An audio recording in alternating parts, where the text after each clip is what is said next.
നമസ്കാരം. എല്ലാവർക്കും toss അക്കാഡമിയുടെ LP Malayalam ക്ലാസ്സിലേക്ക് സ്വാഗതം. അപ്പോൾ നിങ്ങളുടെ പഠനത്തെ ത്വരിതപ്പെടുത്തുന്നതിനായിട്ട് ടോസ് അക്കാഡമി ഒരു ഫ്രീ ടെലഗ്രാം ഗ്രൂപ്പും അതുപോലെ തന്നെ മറ്റു ആക്ടിവിറ്റികളുമായിട്ട് മുന്നിൽ തന്നെ നിൽക്കുന്നുണ്ട്.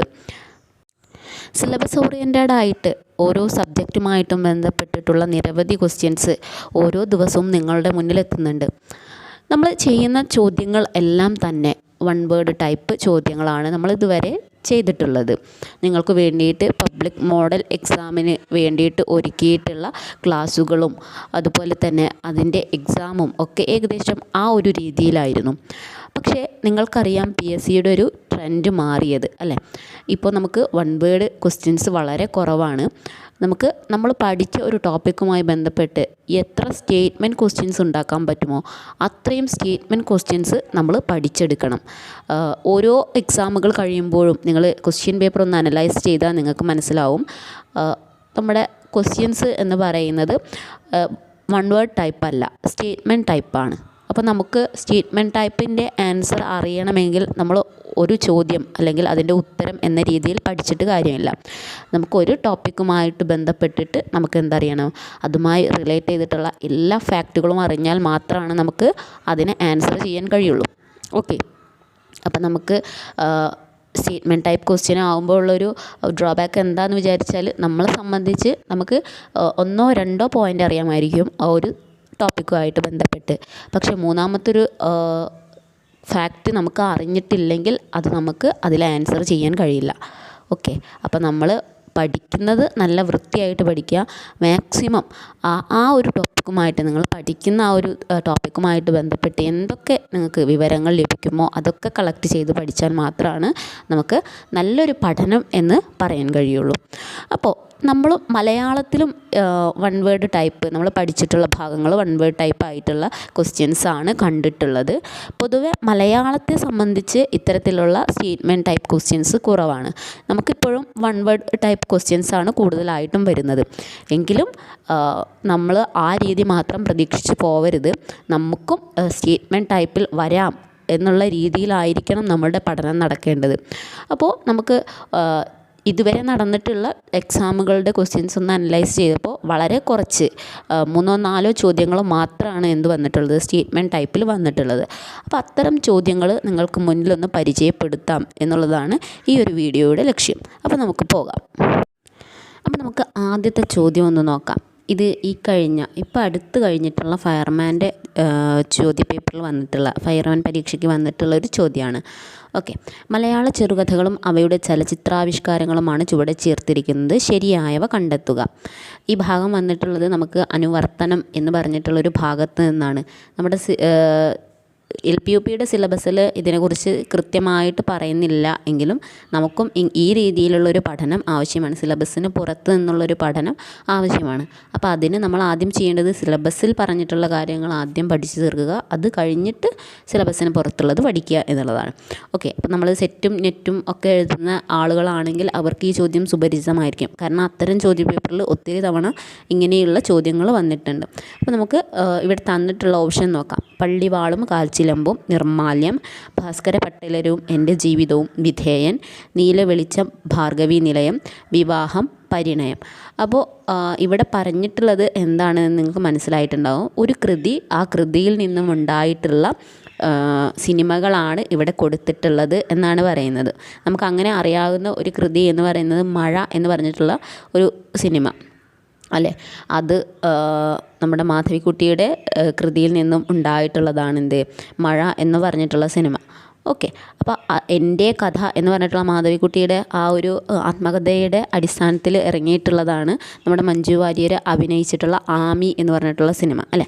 അപ്പോൾ അത്തരത്തിൽ ചില കൃതികൾ എന്തായിട്ടുണ്ട്, സിനിമയായിട്ടുണ്ട്. അപ്പോൾ ഇങ്ങനെയുള്ളതിനെയാണ് നമ്മൾ എന്ത് പറയുക, അനുവർത്തനം എന്ന് പറയുന്നത്. അപ്പോൾ ഒരു കൃതി മറ്റൊരു രീതിയിലേക്ക് മാറുന്നതിനെയാണ് ശരിക്കും അനുവർത്തനം എന്ന് പറയുന്നത്. ഇവിടെ സാഹിത്യം എന്തായി മാറി, സിനിമയായിട്ട് മാറി. അതുകൊണ്ടാണ് അതിന് അനുവർത്തനം എന്ന് പറയുന്നത്. അപ്പോൾ നമുക്കിവിടെ തന്നിട്ടുള്ള ഓപ്ഷൻ നിങ്ങൾക്കിതിൽ ഒന്നറിയാമെന്ന് വിചാരിക്കൂ. പള്ളിവാളും കാൽച്ചിലമ്പും, നിർമാല്യം, അത് കറക്റ്റായിട്ടുള്ളതാണ്. MTയുടെ തിരക്കഥയിലുണ്ടായിട്ടുള്ളൊരു സിനിമയാണ് നിർമാല്യം. അപ്പോൾ നമുക്ക് ഈ ഒരെണ്ണം മാത്രമേ അറിയുള്ളൂ. അപ്പോൾ നമ്മൾ എന്ത് ചെയ്യും, ഈ ഒന്ന് ശരിയായത് ഏത് ഓപ്ഷനിലാണ് എന്ന് നോക്കൂ. ഓപ്ഷൻ എയിലും ഓപ്ഷൻ സിയിലും ഓപ്ഷൻ ഡിയിലും ഒന്ന് ശരിയാണ് എന്ന് കൊടുത്തിട്ടുണ്ട്. ഓപ്ഷൻ ബിയിൽ മാത്രമാണ് 2, 3, 4 ഇവ ശരിയാണ് എന്ന് കൊടുത്തിട്ടുള്ളൂ. അപ്പോൾ അതിൽ ഒന്നില്ലാത്തതുകൊണ്ട് നമുക്ക് ആ ഓപ്ഷൻ വേഗം ക്യാൻസൽ ചെയ്യാം അല്ലേ. അപ്പോൾ ബി അല്ല എന്ന് നമുക്ക് ഉറക്കാം. പക്ഷേ ഏത് ആൻസറാണ് എന്ന് നമുക്കറിയണമെങ്കിൽ ബാക്കി 2 കൂടി അറിഞ്ഞാൽ മാത്രമേ നമുക്കതിന് കഴിയുള്ളൂ. ഓക്കെ, അപ്പം നോക്കൂ, നിങ്ങൾ ഒന്ന് മാത്രം നമുക്ക് അറിയുന്നത് കൊണ്ടോ 2 മാത്രം നമുക്ക് അറിയുന്നത് കൊണ്ടോ നമുക്ക് ഇത്തരത്തിലുള്ള ചോദ്യങ്ങൾക്ക് ആൻസർ ചെയ്യാൻ കഴിയില്ല. ഇനി ഭാസ്കര പട്ടേലരവും എൻ്റെ ജീവിതവും ഇത് സക്കറിയയുടെ ഒരു കൃതിയാണ്. വിധേയൻ എന്ന പേരിൽ മമ്മൂട്ടി നായകനായിട്ടുള്ളൊരു സിനിമയായിട്ടുണ്ട് അത് ശരിയാണ്. നീല വെളിച്ചം, ഭാർഗവി നിലയം, അത് നിങ്ങൾക്ക് സുപരിചിതമായിരിക്കും. ബഷീറിൻ്റെ നീലവെളിച്ചം എന്ന് പറഞ്ഞിട്ടുള്ള കൃതിയാണ് ഭാർഗവി നിലയം എന്ന് പറഞ്ഞിട്ടുള്ളൊരു സിനിമ ആയിട്ടുള്ളത് എന്ന് നിങ്ങൾക്കറിയാമായിരിക്കും. അപ്പോൾ ഇതിൽ 3 നമുക്ക് ശരിയാണ് എന്ന് കണ്ടെത്തി. അപ്പോൾ ഈ 3 ശരിയായത് ഏത് ഓപ്ഷനിലാണ് എന്ന് നോക്കിയാൽ മതി. ഓക്കെ, അപ്പോൾ ഓൾറെഡി ഇവിടെ തന്നിട്ടുള്ള ഓപ്ഷനിലൊക്കെ എന്താണ് 3 സ്റ്റേറ്റ്മെൻറ്റ് ശരിയാണ് എന്ന് മാത്രമേ കൊടുത്തിട്ടുള്ളൂ. അപ്പോൾ നമുക്ക് ഈ 3 സ്റ്റേറ്റ്മെൻറ്റും ശരിയായത് ഏതാണ് എന്ന് നോക്കിയാൽ നമുക്കിതിൻ്റെ ആൻസർ ചെയ്യാൻ കഴിയും അല്ലേ. ഓപ്ഷൻ എ ആണ് 1, 2, 3 ഇവ ശരിയാണ് എന്നുള്ളത് ആണ് ഇതിൻ്റെ കറക്റ്റായിട്ടുള്ള ആൻസർ. അടുത്ത ചോദ്യം നോക്കാം. മലയാള സാഹിത്യകാരനും ഗവേഷകനുമായ വെള്ളായണി അർജുനനെ സംബന്ധിച്ച് ശരിയായ പ്രസ്താവനകൾ ഏവ. ഇതും ഈ കഴിഞ്ഞ ഫയർമാൻ്റെ ചോദ്യപേപ്പറിൽ വന്നിട്ടുള്ളൊരു ചോദ്യമാണ്. ഒന്നാമത്തെ ഓപ്ഷൻ തന്നിട്ടുള്ളത് സർവ്വവിജ്ഞാനകോശം ഡയറക്ടറാണ്. രണ്ടാമത്തെ 2008 പത്മഭൂഷൺ പുരസ്കാരം നേടി. മൂന്നാമത്തേത് 3 ഡിലിറ്റ് ബിരുദങ്ങൾ നേടിയ ആദ്യ ദക്ഷിണേന്ത്യക്കാരൻ. 4മത്തേത് സാക്ഷരതാ മിഷൻ ഡയറക്ടർ. അപ്പോൾ ഇതിൽ ഏതാണ് ശരി എന്നുള്ളതാണ് ചോദ്യം. നമുക്ക് നേരത്തെ തന്നിട്ടുള്ള അതുപോലത്തെ ഓപ്ഷനാണ് തന്നിട്ടുള്ളത്. 3 ശരിയാണ്, 1 തെറ്റാണ് എന്നുള്ള രീതിയിൽ. അപ്പോൾ ഇതിൽ ശരിയായിട്ടുള്ള ആൻസർ എന്ന് പറയുന്നത് സി ആണ്. 1, 3, 4 ശരിയാണ്. ഏതൊക്കെയാണ്? സർവ്വവിജ്ഞാനകോശം ഡയറക്ടറാണ് അദ്ദേഹം. 3 ഡിലിറ്റ് ബിരുദങ്ങൾ നേടിയ ആദ്യ ദക്ഷിണേന്ത്യക്കാരനാണ്. 4മത്തേത് സാക്ഷരതാ മിഷൻ ഡയറക്ടറാണ്. ഈ 3 സ്റ്റേറ്റ്മെൻറ്റുകളാണ് ഇതിൽ അദ്ദേഹത്തിനെ കുറിച്ച് കറക്റ്റായിട്ടുള്ളത്. ഓക്കെ, ഇപ്പോൾ നമുക്ക് എത്ര ചോദ്യങ്ങളാണ് ഒരു ചോദ്യത്തിൽ നിന്ന് തന്നെ കിട്ടുന്നത്? നമുക്ക് 1 വേർഡായിട്ട് ചോദിക്കാൻ പറ്റുന്ന രീതിയിലുള്ളതാണെങ്കിൽ സർവ്വവിജ്ഞാനകോശം ഡയറക്ടർ ആരായിരുന്നു എന്ന് ചോദിക്കാം. അപ്പോൾ വെള്ളായണി അർജുനൻ എന്ന് നമുക്ക് ഒരു ഉത്തരം കിട്ടും അല്ലേ. 2008 പത്മഭൂഷൺ പുരസ്കാരം നേടിയ വ്യക്തി ആര് എന്ന് ചോദിക്കുമ്പോൾ നമുക്കൊരു ഉത്തരം കിട്ടും. പിന്നെ വെള്ളായണി അർജുനനെ എത്ര ഡിലിറ്റ് ബിരുദങ്ങൾ കിട്ടി എന്ന് ചോദിച്ചാൽ 3 കിട്ടി എന്നുള്ളൊരു ചോദ്യം കിട്ടും. അതുപോലെ തന്നെ 3 ഡിലിറ്റ് ബിരുദങ്ങൾ നേടിയ ആദ്യ ദക്ഷിണേന്ത്യക്കാരൻ ആര് എന്ന് ചോദിക്കുമ്പോൾ നമുക്കൊരു ആൻസർ കിട്ടും. അപ്പോൾ ഒത്തിരി ആൻസറുകൾ നമുക്ക് ഒറ്റ ചോദ്യത്തിൽ നിന്ന് തന്നെ കിട്ടും. കാരണം എന്താണ്, എല്ലാം സ്റ്റേറ്റ്മെൻറ്റുകളാണ്. അപ്പോൾ എല്ലാ സ്റ്റേറ്റ്മെൻറ്റുകളും അറിഞ്ഞാൽ മാത്രമാണ് നമുക്ക് എന്ത് ചെയ്യാൻ പറ്റുള്ളൂ, ഇത്തരത്തിലുള്ള ചോദ്യങ്ങൾക്ക് ആൻസർ ചെയ്യാൻ കഴിയുള്ളൂ. ഇനി നമുക്ക് മറ്റു ചോദ്യങ്ങളിലേക്ക് നോക്കാം. ഈ ചോദ്യം വാക്യശുദ്ധി എന്ന് പറഞ്ഞിട്ടുള്ള ഭാഗത്തു നിന്നും വന്നിട്ടുള്ളതാണ്. അപ്പം നമുക്ക് കേട്ടിട്ടിലായാലും അതുപോലെ തന്നെ PSCയിലായാലും ഇത്തരത്തിലുള്ള ചോദ്യങ്ങൾ ഉണ്ടാവാറുണ്ട്. സാധാരണഗതിയിൽ ഇത്തരത്തിൽ ഒരു ചോദ്യത്തിന് 2 ഉത്തരം എന്നുള്ള രീതിയിൽ സ്റ്റേറ്റ്മെൻറ്റ് പോലെ കൊടുക്കാറില്ല, ഒറ്റ ഉത്തരമായിട്ടാണ് കൊടുക്കാറുള്ളത്. അപ്പോൾ ഇവിടെ തന്നിട്ടുള്ളത് ഇതിൽ 2 ശരിയാണ് എന്നുള്ളതാണ്. ഓക്കെ, 2 ശരിയാണ്, അല്ലെങ്കിൽ ഏതൊക്കെയാണ് ശരി എന്നുള്ളതാണ് കൊടുത്തിട്ടുള്ളത്. അപ്പോൾ നമുക്കൊന്ന് വായിച്ചു നോക്കാം. ഒന്നാമത്തേത് എന്ന് പറഞ്ഞാൽ 10ഓളം സ്ഥാപനങ്ങൾ ഇവരുടേതായുണ്ട്. രണ്ടാമത്തേത് ഏതാണ്ട് 10ഓളം സ്ഥാപനങ്ങൾ ഇവരുടേതായുണ്ട്. മൂന്നാമത്തേത് ഏതാണ്ട് 10 സ്ഥാപനങ്ങൾ ഇവരുടേതായുണ്ട്. നമ്മൾ സ്ഥിരമായിട്ട് യൂസ് ചെയ്യുന്ന കുറച്ച് വാക്കുകളാണ് ഇവിടെ കൊടുത്തിട്ടുള്ളത്. പക്ഷേ നമ്മൾ സ്ഥിരമായിട്ട് യൂസ് ചെയ്യുന്ന പല പദങ്ങളും പല വാക്കുകളും വാക്യങ്ങളും തെറ്റാണ് എന്നുള്ള കാര്യം നമുക്കറിയില്ല അല്ലേ. കാരണം നമ്മൾ പ്രാദേശികമായിട്ട് എല്ലാവരും സ്ഥിരമായിട്ട് അങ്ങനെയാണ് സംസാരിക്കുന്നത്. അതുകൊണ്ട് നമ്മൾ അങ്ങനെ സംസാരിക്കുന്നു. അതിൻ്റെ വ്യാകരണപരമായിട്ടുള്ള കാര്യങ്ങളോ ഒന്നും നമ്മൾ നോക്കുന്നില്ല. പക്ഷേ നമ്മൾ എക്സാമിലേക്ക് വരുമ്പം ഒരിക്കലും നമ്മുടെ സംസാര ഭാഷയും അല്ലെങ്കിൽ നമ്മൾ സ്ഥിരമായിട്ട് എല്ലാവരും പറയുന്നത് ഇങ്ങനെയാണല്ലോ, അപ്പോൾ ഇതായിരിക്കും ശരി എന്നുള്ള രീതിയിലുള്ള ഒരു തോട്ട് നിങ്ങൾക്ക് ചോദ്യം വരുമ്പോൾ അതിനോട് ഉണ്ടാവരുത്. ഓക്കെ, നമ്മൾ വിചാരിക്കുന്നതായിരിക്കില്ല ശരി. അപ്പോൾ ഇവിടെയും നോക്കൂ, എന്താണ് ഇതിലെ തെറ്റ് എന്ന് നിങ്ങൾക്ക് പറയാൻ പറ്റുമോ? നമുക്ക് നോക്കാം. ഒന്നാമത്തേതെന്ന് പറയുന്നത് 10ഓളം സ്ഥാപനങ്ങൾ ഇവരുടേതായുണ്ട്. ഓക്കെ, അപ്പോൾ അതിൽ മിസ്റ്റേക്കൊന്നും ഇല്ല. ഏതാണ്ട് 10ഓളം സ്ഥാപനങ്ങൾ ഇവരുടേതായുണ്ട് അല്ലേ. ഏതാണ്ട് 10ഓളം രണ്ടും ഒരേ അർത്ഥത്തിൽ വരുന്നതാണ്. അപ്പോൾ അത്തരത്തിൽ ഒരേ അർത്ഥത്തിൽ വരുന്ന പദങ്ങൾ ഒരു വാക്യത്തിൽ 2 തവണ ഉപയോഗിക്കേണ്ട ആവശ്യമില്ല, ഒരു തവണ ഉപയോഗിച്ചാൽ മതി. അപ്പോൾ 2 എന്തായാലും തെറ്റാണ്. ഏതാണ്ട് 10 സ്ഥാപനങ്ങൾ ഇവരുടേതായുണ്ട്. അപ്പോൾ വിചാരിക്കും മൂന്നാമത്തേലും അങ്ങനെ 2 ഒരേപോലെ ഉണ്ടല്ലോ, ഏതാണ്ട് 10 എന്നുണ്ടല്ലോ, അപ്പോൾ അതും തെറ്റാണോ എന്ന് വിചാരിക്കും. അല്ല, ഓളം എന്ന് പറയുന്നതും ഏതാണ്ട് എന്ന് പറയുന്നതും ഏകദേശം ഒരേ അർത്ഥത്തിലാണ്. 10ഓളം, 2ഓളം, 3ഓളം അങ്ങനെയൊക്കെ പറയുന്നത് അതും സംഖ്യ കൂട്ടിയായി ഈ ഓളം ചേർക്കുന്നതും ഏതാണ്ട് എന്ന് പറയുന്നതും ഒരേ അർത്ഥത്തിലാണ് നമ്മൾ പ്രയോഗിക്കുന്നത്. പക്ഷേ ഇവിടെ ഏതാണ്ട് മൂന്നാമത്തേൽ എന്ന് പറയുന്നത് ഏതാണ്ട് 10 എന്ന് പറയുമ്പോൾ അവിടെ ഇത്രത്തോളം എന്നുള്ള രീതിയിൽ പറയുന്നില്ല, ഏതാണ്ട് 10 എന്ന് ഉറപ്പിച്ചാണ് പറയുന്നത്. 10 സ്ഥാപനങ്ങൾ ഇവരുടേതായുണ്ട് എന്നാണ് പറയുന്നത്. അപ്പോൾ ഇതിൻ്റെ മിസ്റ്റേക്ക് നിങ്ങൾക്ക് മനസ്സിലായിട്ടുണ്ടാവും എന്ന് വിചാരിക്കുന്നു. 1ഉം അതുപോലെ തന്നെ 3ഉം ആണ് ഇതിൽ ശരിയായിട്ടുള്ള വാക്യങ്ങൾ എന്ന് പറയുന്നത്. അപ്പോൾ സി ആണ് ഇതിൽ കറക്റ്റായിട്ടുള്ള ആൻസർ എന്ന് പറയുന്നത്. ഓക്കെ, അടുത്ത ചോദ്യം നോക്കാം. സ്വാമികൾ എന്നത് പൂജക ബഹുവചനമാണെങ്കിൽ താഴെ കൊടുത്തവയിൽ ഏതെല്ലാമാണ് യോജിക്കുന്നത്? ഒന്നാമത്തേത് ഒന്നിലേറെ ആളുകളെ കാണിക്കുന്നു, രണ്ടാമത്തേത് ബഹുത്വത്തെ കാണിക്കുന്നില്ല, മൂന്നാമത്തേത് പൂജകത്വം സൂചിപ്പിക്കുന്ന ഏകവചനമാണ്, നാലാമത്തേത് ബഹുവചനമാണ്. അപ്പോൾ ഇതിലേതാണ് കറക്റ്റായിട്ടുള്ള സ്റ്റേറ്റ്മെൻറ്റ് എന്നാണ് ചോദ്യം. നോക്കൂ, സ്വാമികൾ എന്ന് പറയുന്നത് നമ്മൾ മുൻപ് നമ്മുടെ ഒരു പബ്ലിക് എക്സാമിന് വേണ്ടിയിട്ട് നമ്മളൊരു വീഡിയോ ചെയ്തിട്ടുണ്ടായിരുന്നു. അതിൽ വചനമൊക്കെ എന്താണ് എന്നുള്ളത് വളരെ കറക്റ്റായിട്ട് കൃത്യമായിട്ട് പറയുന്നുണ്ട്. നിങ്ങൾ ആരെങ്കിലും ആ വീഡിയോ കണ്ടിട്ടില്ലെങ്കിൽ ഒന്ന് പോയി നോക്കുക. നമ്മൾ സിലബസിൽ പറഞ്ഞിട്ടുള്ള ഏകദേശം ഹോട്ടായിട്ടുള്ള ടോപ്പിക്കുകൾ അതിൽ നമ്മൾ ഡിസ്കസ് ചെയ്യുന്നുണ്ട് കേട്ടോ. അപ്പോൾ നിങ്ങൾ അതൊന്ന് കാണുക. ഓക്കെ, അപ്പോൾ സ്വാമികൾ എന്ന് പറയുന്നത് എന്താണ്? നമ്മൾ പഠിക്കുന്നത് ബഹുവചനത്തിലാണ്, പൂജക ബഹുവചനത്തിലാണ് പഠിക്കുന്നത്. അപ്പോൾ പൂജക ബഹുവചനം പഠിക്കുന്ന സമയത്ത് നമ്മൾ പറയുന്നുണ്ട് സ്വാമികൾ എന്ന് പറയുന്നത് നമ്മൾ ബഹുമാനത്തെ സൂചിപ്പിക്കാൻ വേണ്ടിയിട്ട് ഉപയോഗിക്കുന്നതാണ് എന്ന് പറയുന്നുണ്ട്. ഓക്കെ, അപ്പോൾ ഇവിടെ പൂജകം എന്ന് പറയുന്നത് എന്താ? പൂജിക്കുക എന്ന് പറയുന്നത് നമ്മൾ ബഹുമാനം എന്നുള്ള അർത്ഥത്തിലാണ് ഇവിടെ ഉപയോഗിക്കുന്നത്. അപ്പോൾ ഒന്നിലേറെ ആളുകളെ കാണിക്കുന്നു എന്ന് പറയുന്നു ഉണ്ടോ? ഇല്ല. സ്വാമികൾ എന്ന് പറയുന്നത് നമ്മൾ ഒരാളെയാണ് ഉദ്ദേശിക്കുന്നത്. സ്വാമികൾ അല്ലേ? നമ്മൾ വൈദ്യർ എന്ന് പറയുന്നു. ഞാൻ വൈദ്യരുടെ അടുത്തേക്ക് പോവുകയാണ് എന്ന് പറഞ്ഞാൽ കുറേ വൈദ്യന്മാരുടെ അടുത്തേക്ക് പോവുകയാണ് എന്നാണ് അർത്ഥം. അല്ല, ഒരാളെയാണ് നമ്മൾ എന്ത് പറയുന്നത്? വൈദ്യർ എന്ന് പറയുന്നത്. അതുപോലെ തന്നെയാണ് ഇവിടെ സ്വാമികൾ എന്ന ഈ ഒരു പദവും. ഓക്കെ, അപ്പോൾ ഇവിടെ സ്വാമികൾ എന്ന് പറയുന്നത് എന്താണ്? ഒന്നിലേറെ ആളുകളെ കാണിക്കുന്നില്ല. അപ്പോൾ ഒന്നാമത്തെ സ്റ്റേറ്റ്മെൻറ്റ് തെറ്റാണ്. അപ്പോൾ നമുക്ക് ഓപ്ഷനിലേക്ക് നോക്കാം. 1 വരുന്ന ഓപ്ഷൻസ് ഏതൊക്കെയാണെന്ന് നോക്കി കഴിഞ്ഞാൽ നമുക്കത് ക്യാൻസൽ ചെയ്യാം. അപ്പോൾ എയിലും സിയിലും എന്ത് വരുന്നുണ്ട്? 1 വരുന്നുണ്ട്. അപ്പോൾ ആ 2 ഉത്തരങ്ങളല്ല, ഓപ്ഷൻ എയും സിയും അല്ല എന്ന് നമുക്ക് മനസ്സിലാക്കാം. 2 ഓപ്ഷൻസ് നമ്മൾ ക്യാൻസൽ ചെയ്തു.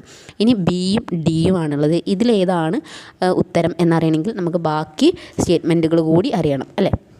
അപ്പോൾ ബഹുത്വത്തെ കാണിക്കുന്നില്ല. അതെ, അത് ശരിയാണല്ലേ. നമ്മൾ പറഞ്ഞു സ്വാമികൾ എന്ന് പറയുന്നത് ഒറ്റ ആളാണെന്ന്. അപ്പോൾ ബഹുത്വത്തെ കാണിക്കുന്ന എന്താണ് നമ്മൾ പറയുന്നു? അതിനെ പ്രത്യയങ്ങൾ എന്ന് പറയുന്നു അല്ലേ? അപ്പോൾ ബഹുത്വത്തെ കാണിക്കുന്ന അർ, കൾ, മാർ എന്നീ പ്രത്യയങ്ങൾ എന്തിൻ്റെ കൂടെയില്ല?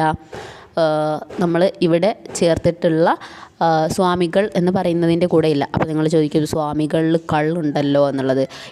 ആ കള്ളാണോ ഇവിടെ ഉള്ളത്? അല്ല, ഇത് ബഹുമാനസൂചകമായിട്ടുള്ള ഒന്നാണ് സ്വാമികൾ, വൈദ്യർ എന്ന് പറയുന്നത്. അപ്പോൾ ആ ഒരു പ്രത്യയമല്ല ഇവിടെ ഉൾക്കൊള്ളിച്ചിട്ടുള്ളത്. ഓക്കെ, അപ്പോൾ നമ്മൾ ഓൾറെഡി പറഞ്ഞു അത് ബഹുത്വത്തെ കാണിക്കുന്നതല്ല. സ്വാമികൾ എന്ന് നമ്മൾ ചേർക്കുന്നത് ബഹുമാനപൂർവ്വമാണ്. വൈദ്യർ എന്നുള്ളതിൻ്റെ അർ എന്ന് നമ്മൾ ചേർക്കുന്നത് ബഹുമാന സൂചകമായിട്ടാണ് എന്ന് പറഞ്ഞു. അപ്പോൾ ഇതിൽ രണ്ടാമത്തെ ഓപ്ഷൻ ശരിയാണ്. അപ്പോൾ 2 എന്നുള്ള ഓപ്ഷൻ ശരിയുള്ള നമ്മൾ നേരത്തെ പറഞ്ഞു വെച്ചു. ബിയും ഡിയും ആയിരിക്കും ഇതിൽ ആൻസർ ആകാൻ വരുന്നത് എന്ന് പറഞ്ഞു. അതിൽ ബിയിലും ഡിയിലും എന്തുണ്ട്? 2 എന്നുള്ള ഓപ്ഷൻ ഉണ്ട്. അപ്പോൾ നമുക്കത് പിക്ക് ചെയ്യാൻ വേണ്ടിയിട്ട് കുറച്ചുകൂടി ബുദ്ധിമുട്ടാണ്. അടുത്ത ഒരു സ്റ്റേറ്റ്മെൻറ്റ് കൂടി നമ്മൾ അറിഞ്ഞാൽ മാത്രമാണ് അത് ശരിയാണോ തെറ്റാണോ എന്നുള്ളത് അറിയാൻ പറ്റുള്ളൂ അല്ലേ? അപ്പം മൂന്നാമത്തെ നോക്കാം. പൂജകത്വം സൂചിപ്പിക്കുന്ന ഏകവചനമാണ് അല്ലേ? നമ്മൾ ഇത്രയും നേരം പറഞ്ഞത് എന്താണ്? സ്വാമികൾ എന്ന് പറയുന്നത് ഒരു പൂജകമായിട്ടാണ് നമ്മൾ ഉപയോഗിക്കുന്നത്.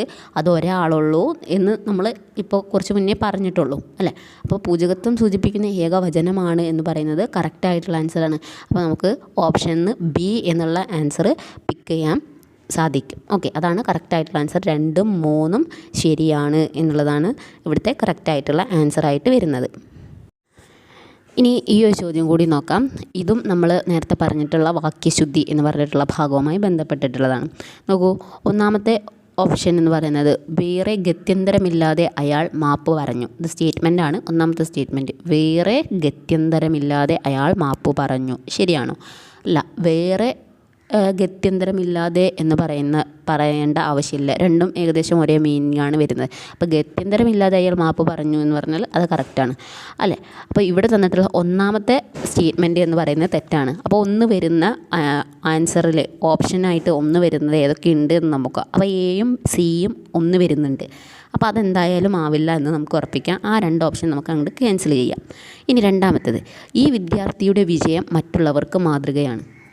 അതിൽ മിസ്റ്റേക്ക് ഒന്നുമില്ല അല്ലേ? ഈ വിദ്യാർത്ഥിയുടെ വിജയം മറ്റുള്ളവർക്ക് മാതൃകയാണ്. അപ്പോൾ രണ്ട് ശരിയാണ്. അപ്പോൾ രണ്ട് ആൻസറായിട്ട് വരുന്നത് ഏതൊക്കെയാണ് എന്ന് നോക്കാം. അപ്പോൾ രണ്ട് ആൻസറായിട്ട് വരുന്നത് ഒന്ന് മാത്രമേ ഉള്ളൂ. നമ്മൾ ക്യാൻസൽ ചെയ്ത് ഓപ്ഷൻ മാറ്റിക്കഴിഞ്ഞാൽ രണ്ട് ആൻസറായിട്ട് വരുന്നത് ഏത് മാത്രമേ ഉള്ളൂ? ഡി മാത്രമേ ഉള്ളൂ. അപ്പോൾ ഡി ആയിരിക്കും ഇതിലെ ആൻസർ എന്ന് പറയുന്നത്. ഇനി നമുക്ക് ബാക്കി രണ്ട് സ്റ്റേറ്റ്മെൻറ്റുകൾ കൂടി നോക്കാം, എന്തുകൊണ്ടാണ് അത് തെറ്റിപ്പോയത് എന്ന് നോക്കാം. പുരോഹിതരും വിശ്വാസികളും നഗരപ്രദക്ഷിണം നടത്തി. അപ്പോൾ അതിൽ എന്താണ് മിസ്റ്റേക്ക് ഉള്ളത്? ആ വാക്ക് ശരിയാണ്, പക്ഷേ അതിൽ നഗരപ്രദക്ഷിണം എന്ന് പറഞ്ഞിട്ടുള്ള ആ ഒരു സെൻറ്റൻസിൽ അക്ഷരത്തെറ്റുണ്ട്. ഓക്കെ, സ്പെല്ലിംഗ് മിസ്റ്റേക്ക് ഉണ്ട്.